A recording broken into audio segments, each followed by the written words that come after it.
Pernah suatu waktu dia Bim, di zaman Rasulullah SAW sudah meninggal, Rasulullah SAW sudah intaqala ila rafiqil a'la.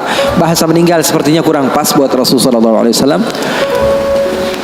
Rasulullah SAW berpindah kepada alam yang lain. Datang Rasulullah SAW di zaman Sayyidina Uthman bin Affan. Nuaiman duduk di depan masjid Rasulullah SAW. Rasulullah sudah nggak ada. Nuaiman sumpek. Biasanya Rasulullah SAW dimainin sama dia. Ini duduk di masjidnya Rasulullah SAW.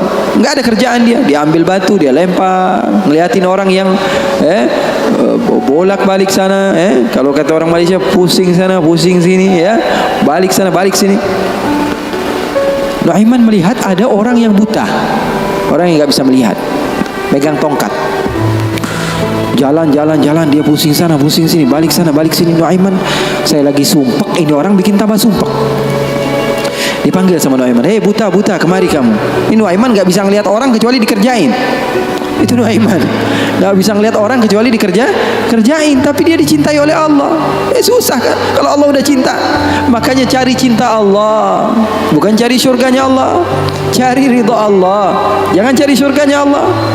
Surga itu makhluk, tapi ridhanya Allah, cintanya Allah itu yang paling mahal. Nuaiman akhirnya dipanggil buta, buta kamu kemari. Kenapa, kata si buta?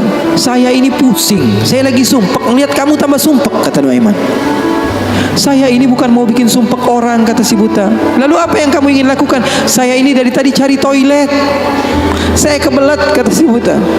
Saya bersama anak saya yang biasa membawa saya, tapi anak saya sekarang sedang pergi ke pasar. Saya tidak tahu di mana dia. Saya sudah nggak kuat, kata Nuaiman. Oh, kamu cari toilet, bilang dari tadi, nanti saya bantu, kata Nuaiman. Dipegang tangannya sama Nuaiman. Ini mau balas dendam ini Nuaiman. Ini dipegang tangannya, dibawa kemana? Ke masjidnya Rasulullah Sallallahu Alaihi Wasallam. Dulu masjid nggak ada toiletnya, beda sama sekarang. Sekarang orang ke rest area ngeliat ada masjidnya nggak? Ada. Mau ngapain? Mau sholat duha? Bukan, cari toiletnya. Orang zaman sekarang kan begitu. Maka Nuaiman memegang tangan si buta, dibawa ke masjidnya Rasulullah. Kira-kira sudah dekat mihrab, di samping, di depan, katanya, oh ini toiletnya. Kamu mau ngapain? Terserah kamu di sini. Apakah sudah tidak ada orang di belakang saya? Tidak ada, sudah aman tempatnya. Nuaiman kabur udah nggak ngurusin lagi udah. Orang lagi sholat banyak, sahabat-sahabat tabi'in lagi pada sholat. Ini tiba-tiba di depan, bayangin di depan situ ada yang buka celana. Yang lagi sholat, mereka mempercepat sholatnya, lalu maju ke depan, ingin dipukul ini orang. Ternyata ketika dilihat, wah buta ternyata. Kenapa kamu berani buang air kecil di masjidnya Rasulullah? Awa masjidi Rasulullah. Apakah ini masjidnya Rasulullah? Iya, ini masjidnya Rasulullah. Inna lillahi wa inna ilaihi raji'un. Kata siapa? Si buta ini. Tadi saya cari-cari toilet, tiba-tiba saya berjumpa dengan orang yang sepertinya orang baik. Dari tutur bicaranya adalah orang baik. Dia katakan ini adalah toilet, tempat buang air kecil. Kata sahabat-sahabat, pasti ulahnya Nuaiman. Karena semua sudah tahu, sudah ini kerjaan Nuaiman, gak ada selain dia. Maka siapa-siapa, kata si buta? Nuaiman. Oh, kurang ajar Nuaiman. Saya nadar, saya tidak keluar dari kota Madinah, pulang ke kampung saya sebelum saya pukul Nuaiman dengan tongkat saya. Buta ini sudah begitu marah.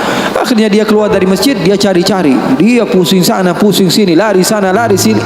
Dia cari di mana yang namanya Nuaiman. Tanya ke sana, tanya kemari. Tahu nggak Nuaiman?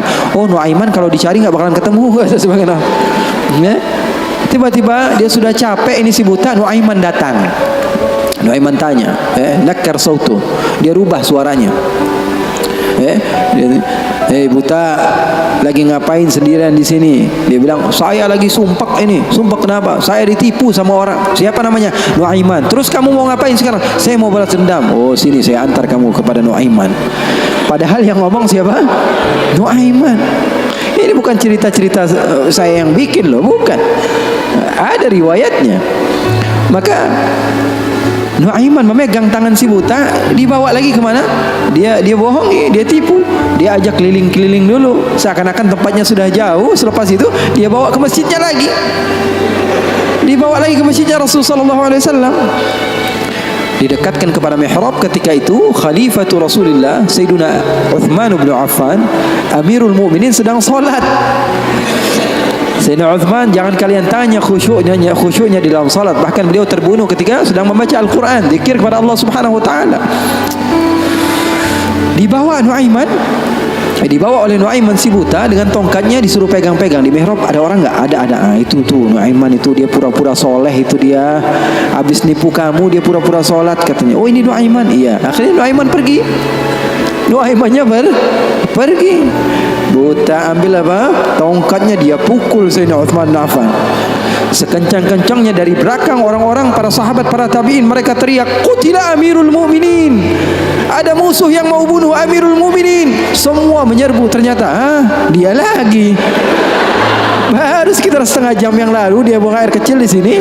Sekarang sudah pukul Sayyidina Uthman bin Affan. Akhirnya semua orang bingung. Dia bilang, "Kenapa kamu pukul Amirul Mukminin?" Katanya gemeter dia. "Saya pukul tadi barusan Amirul Mukminin. Saya ditipu sama orang. Orang bilang itu adalah Nuaiman." Katanya, kata si buta, "Demi Allah, semenjak sekarang saya tidak akan pernah percaya lagi sama manusia."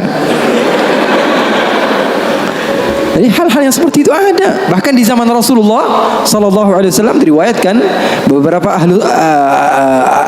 ashabus sunan, mereka meriwayatkan Nuaiman ini pernah di zaman Rasul loh, di zaman Rasul. Terusin be. Penyemangat Habib Muhammad. Tapi dia curang. Di tempat saya cuma berbicara 10 menit aja. Kalau ceramah di tempat saya hanya 10 menit. Saya sudah setengah jam lebih nih. Hampir sejam. Double ini, Beb.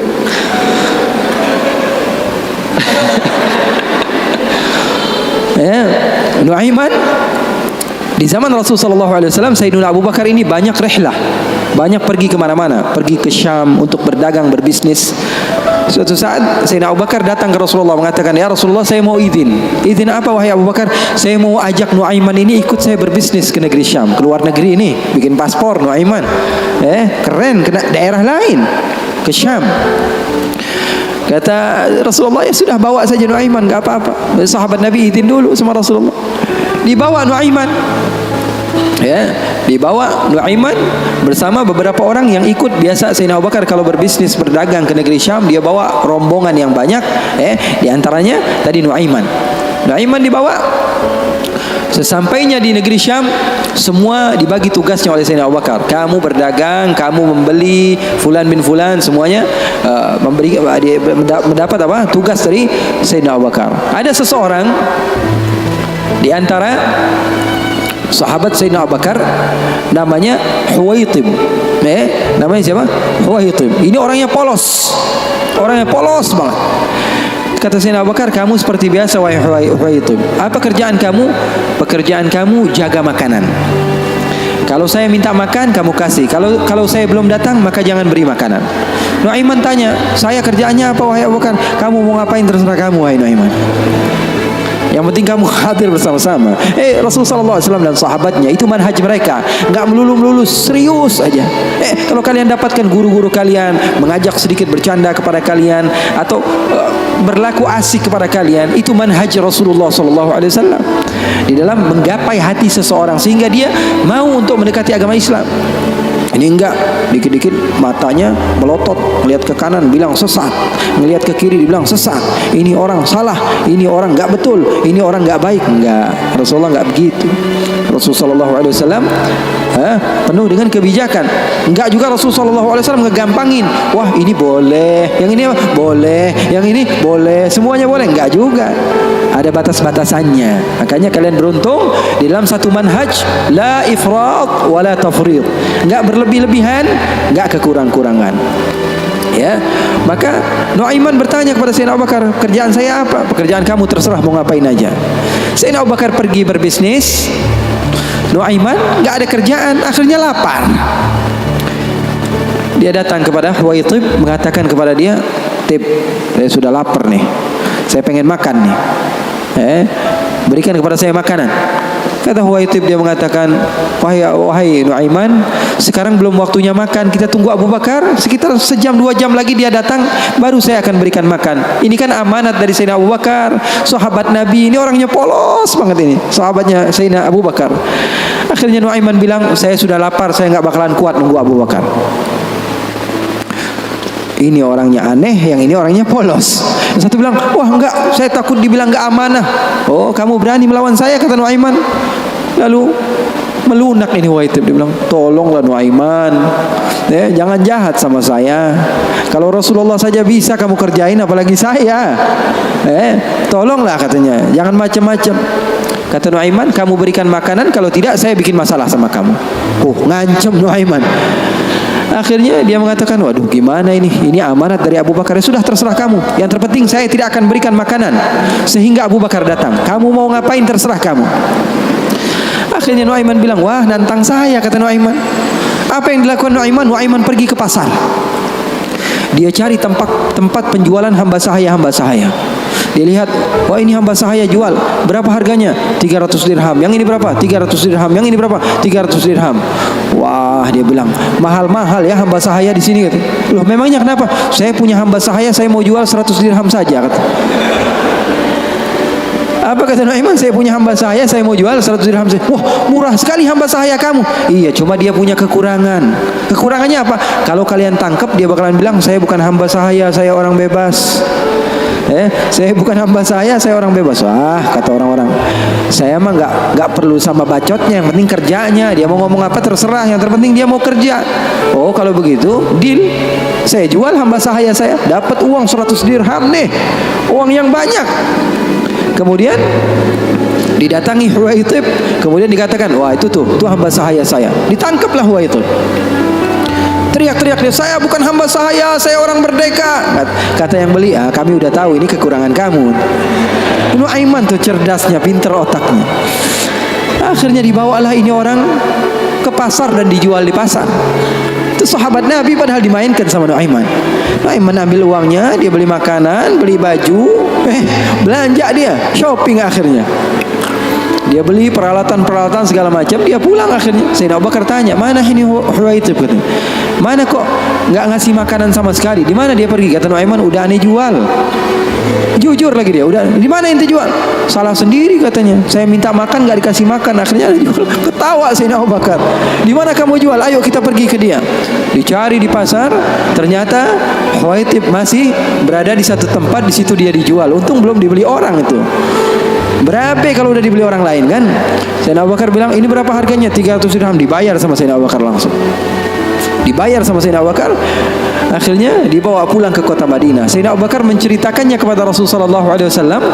Rasulullah tertawa sejadi-jadinya, katanya, hatta badat nawajidhuhu, sampai katanya gigi geraham Rasulullah kelihatan, katanya. Saking Rasulullah tertawa sejadi-jadinya ketika mendengar kisah antara Nuaiman tersebut. Katanya, halal haul, kata perawinya, sampai 1 tahun berlalu, kisah Rasulullah pasti tetap tentang Nuaiman ngejual sahabatnya yang lain. Rasulullah SAW hidupnya asik, Rasulullah SAW hidupnya seru. Oleh karena itu, yang terpenting apa? Ilmu walaupun sedikit tapi amal. Ilmu walaupun sedikit tapi amal. Oke, nggak apa-apa, asik-asikan di dalam kehidupan dunia kita, nggak apa-apa. Yang terpenting apa? Berlandaskan ilmu. Amal itu berlandaskan ilmu. Abdullah bin Mubarak tadi, dia datang ke goa, berjumpa dengan seseorang yang sudah beribadah selama 40 tahun. Abdullah bin Mubarak bilang, wahai Syekh, doakan saya, kamu adalah orang yang soleh, orang yang dekat dengan Allah, doakan supaya saya dekat kepada Allah Subhanahu wa Ta'ala. Katanya, iya, baiklah, saya akan doakan kamu. Ini kata orang yang rajin ibadah tadi, 40 tahun dia beribadah. Didoakan oleh dia. Kemudian Abdullah bin Mubarak, ringkas cerita, izin pulang. Ketika pulang, Abdullah bin Mubarak melihat keanehan. Ini kok hamba Allah, dia pakai gelang. Bukan pakai gelang, pakai kalung. Ini kok dia pakai kalung? Ketika diperhatikan sepertinya ada sesuatu di kalungnya. Ketika didekati ternyata apa? Dia pakai bangkai tikus. Jadi di sini dia pakai kalung, di bawahnya ada bangkai tikus. Na'udzubillah min dzalik. Ditanya sama Abdullah bin Mubarak, itu yang kamu pakai apa? Oh, ini ceritanya sudah lama, katanya. Bagaimana ceritanya? 40 tahun yang lalu, ketika saya pertama kali datang ke tempat ini untuk beribadah hijrah kepada Allah, saya mau hijrah nih, saya tinggalkan kehidupan saya yang lalu, saya duduk di tempat ini, saya beribadah, saya rapikan tempat ini karena saya tahu tempat ini tempat makan saya, tempat tidur saya, tempat sholat saya. Ketika saya sedang merapikan, ternyata ada tikus, akhirnya saya bunuh. Takut saya diganggu oleh tikus tersebut. Setelah saya bunuh, saya berpikir, saya beristikharah, dia bilang istikharah lagi. Dia bilang, saya pikir saya datang ke tempat ini untuk beribadah kepada Allah, tapi kenapa saya mengganggu hambanya Allah?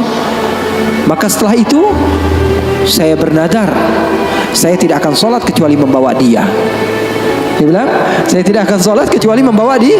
Dia bingung, Abdul Barak, kamu tidak tahu bahwa bangkai ini adalah sesuatu yang najis, sholat kamu bisa menjadi tidak sah. Jangankan ibadah sunnah kamu, ibadah wajib kamu saja perlu diqadha. Ibadah wajib kamu saja tidak sah. Bukan menjadi hamba Allah yang banyak ibadahnya, malah dia banyak dosanya dan memiliki tanggung jawab di sisi Allah. Kenapa?